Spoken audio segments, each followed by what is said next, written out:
بسم اللہ الرحمن الرحیم۔ خاکسار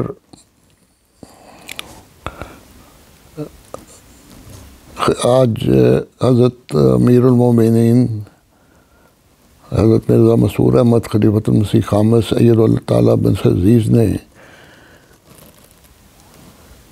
جو خصوصی دعاؤں کی تحریک کی ہے، اس میں حضور نے فرمایا کہ حضرت خلیفۃ المسیح ثالث رحمہ اللہ کی ایک رویا کی روشنی میں احباب جماعت کو خصوصی دعاؤں کی تحریک کرتے ہوئے فرمایا، اگر احباب جماعت مندرجہ ذیل دعاؤں کا ورد کریں گے تو ایک محفوظ قلعے میں محفوظ ہو جائیں گے جہاں شیطان کبھی داخل نہیں ہو سکتا۔ اس قلعے کی دیواریں لوہے کی ہیں اور آسمان تک پہنچی ہوئی ہیں، بس کوئی سوراخ ایسا نہیں رہے گا جہاں سے شیطان حملہ کر سکے۔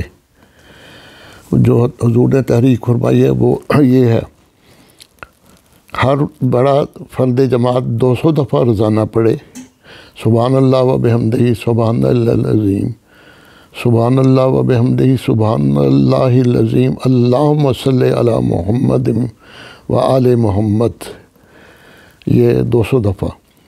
15 سے 25 سال کے ممبران جماعت کم از کم 100 دفعہ روزانہ پڑھیں، بچے کم از کم 33 دفعہ روزانہ پڑھیں،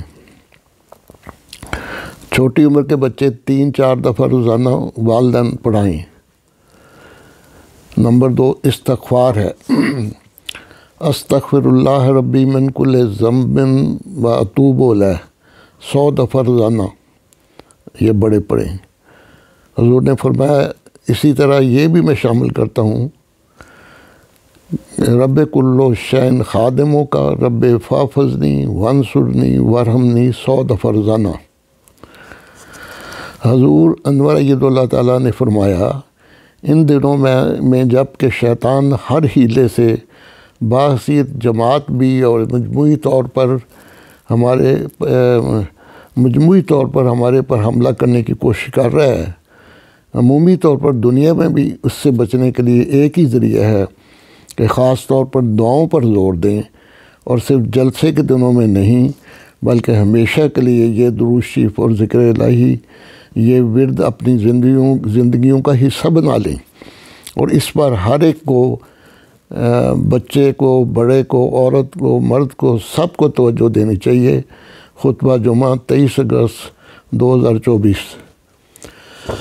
تو یہ حضور کی دعاؤں کی جو تحریک ہے، اللہ تعالیٰ ہمیں توفیق دے کہ اس پر ہم عمل کریں سب احمدی، اور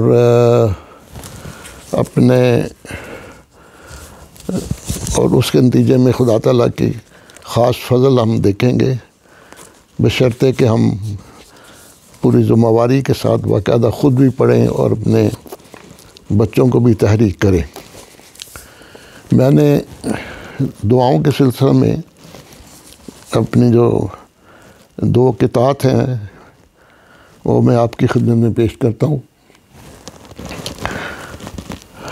نمازیں پڑھو اور دعائیں کرو، نمازیں پڑھو اور دعائیں کرو، جھکو ہر گھڑی التجائیں کرو، نمازیں پڑھو اور دعائیں کرو، جھکو ہر گھڑی التجائیں کرو، بڑھیں گے ہمارے قدم دم بدم، بڑھیں گے ہمارے قدم دم بدم، مگر شرط یہ ہے وفائیں کرو۔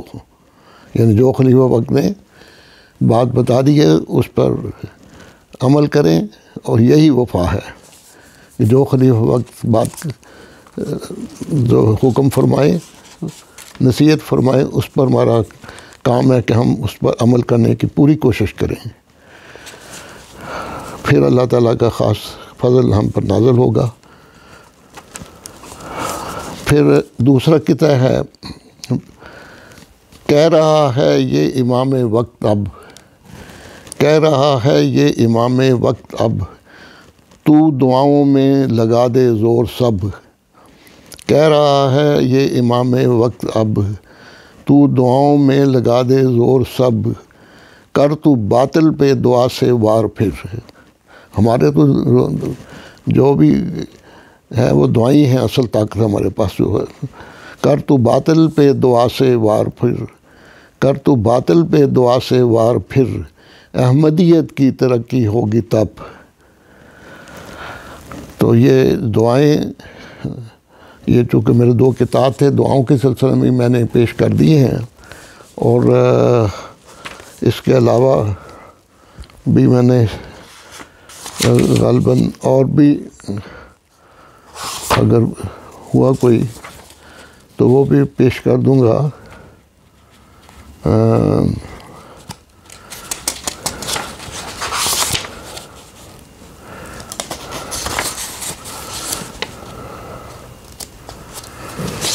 ابھی اصل میں شروع میں دیکھنا چاہیے. ہاں، ایک کتاب اور بھی ہے، یہ میری کتاب ہے سب کچھ تیری عطا ہے. اس میں نظمیں ہیں، قطعات ہیں اور چند غزلیں بھی ہیں. تو ایک کتاب اور مل گیا ہے، اپنے مولا سے ہی دعا مانگ، اپنے مولا سے ہی دعا مانگو، مشکلوں کو وہ دور کر دے گا. اس وقت جو مشکلیں پھیلی ہوئی ہیں، خاص طور پر پاکستان میں احمدیوں کے لیے بڑا مشکل وقت ہے، تو اس کے لیے دعائیں.